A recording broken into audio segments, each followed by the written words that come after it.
Hey everybody, it's me again. We're going to have stuffed bell peppers tonight. This is a kind of a low carb deal. We're not going to use any rice. It's not zero carb because I'm using beef. You can go lower carb if you get turkey, ground turkey, but for some reason I like the beef in mine. So what we're going to have here is I'm going to stuff it with some spinach too. So I've already cut up my spinach and I've got it started, and I'm going to cut it off now because I think it's pretty close to ready. It'll finish cooking in the pan. Right here I've got my sauteed onions and my hamburger meat.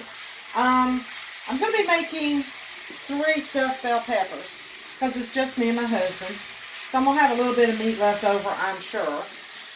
But what we're going to do, I'm going to hopefully incorporate all this and stuff those things as hard as I can. Now, here's this. I'm going to show you a little trick on how to de-seed one of these without making a huge mess and having seeds everywhere. When you cut it, you don't want to cut too far down. You want to cut so that you are able to grab the centerpiece out here. So you stick your finger down in there, give it a little twist, and look at that. 90% of the seeds come out with it. Then you don't have that much trouble. Take a spoon and scrape out the little membrane in there so you got room to stuff it. You don't want all that membrane stuff in the way because that just causes problems and you don't have enough room.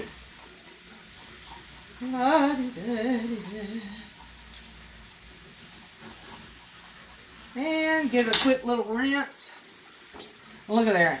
No holes is not, come on now, quit cheating. It's not dripping. And we're all good. Look at that. Totally seedless. Didn't take no time.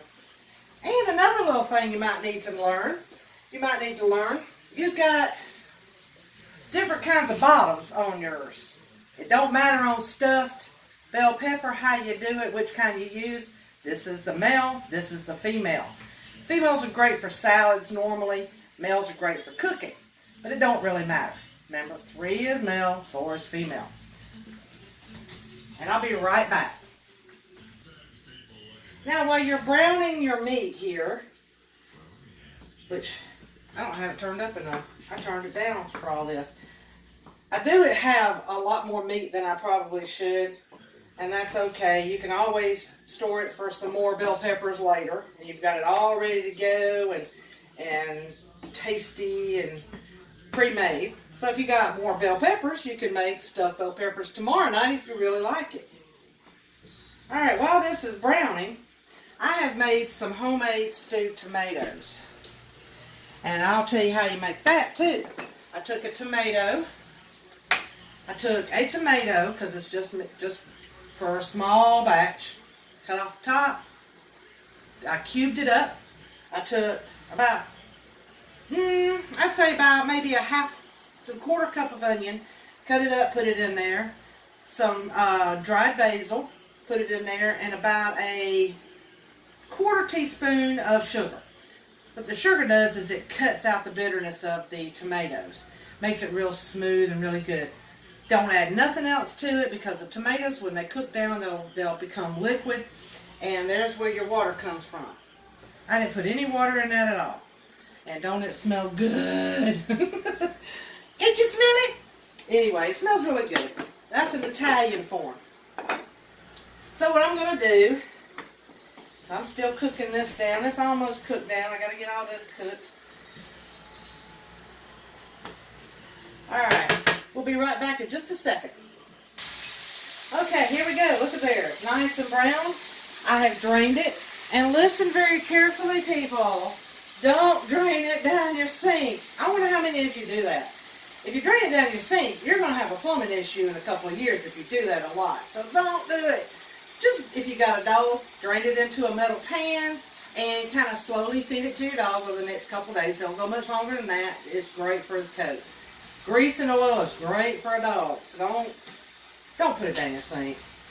Anyway, so got my meat nice and browned and it's ready to go. I'm going to add my stewed tomatoes. Look at there. I am not draining that because all the flavor is all in there. Look at there. That's so pretty. Stir it in there. Now, right here, I've got some minced garlic. I've got some adobo, which is like a seasoning that's really great. It's usually a Mexican seasoning, but I use it for everything. Then I use some dried garlic or garlic powder. I've got some thyme. I have some oregano and some, what else do I got in there? I can't remember what it was. And basil. Yeah, I'm cheating over here. I got my notes. So anyway, all of that, and it's about a little over a quarter teaspoon. So I'd say closer to a half a teaspoon of each one, and a little more than a tablespoon of the minced garlic. So you put all of that in there. More dishes to wash. That was loud. All right. Just basically kind of stir it all in there. It don't look like much now, but let me tell you, once I get done with this, it's going to be amazing. Now, this I'm going to separate into 3 sections, because this is just going to go right on top of the meat when it goes to cook. So I've got 3 little sections of it for my 3 things.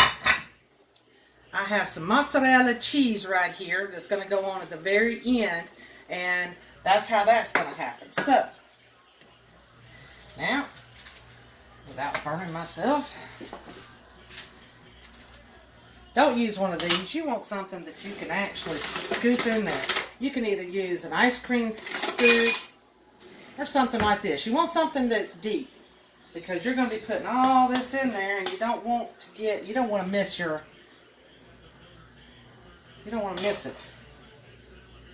Put it in there, cram it down in there, have fun with it. This is another one of those messy deals. But leave just enough space on the top for the cheese and the spinach. Alright. Probably pretty soon while I'm doing this, once we get real comfortable with using the YouTube app and I'm a little more comfortable cooking and showing off my talents, I'll be having some background music. So what you do is you put this in an oven, a 350 preheated oven, for 50 whole minutes. Seems like a long time, but there's a lot in there to cook down. So 50 minutes my time, 2 seconds yours. We'll be right back.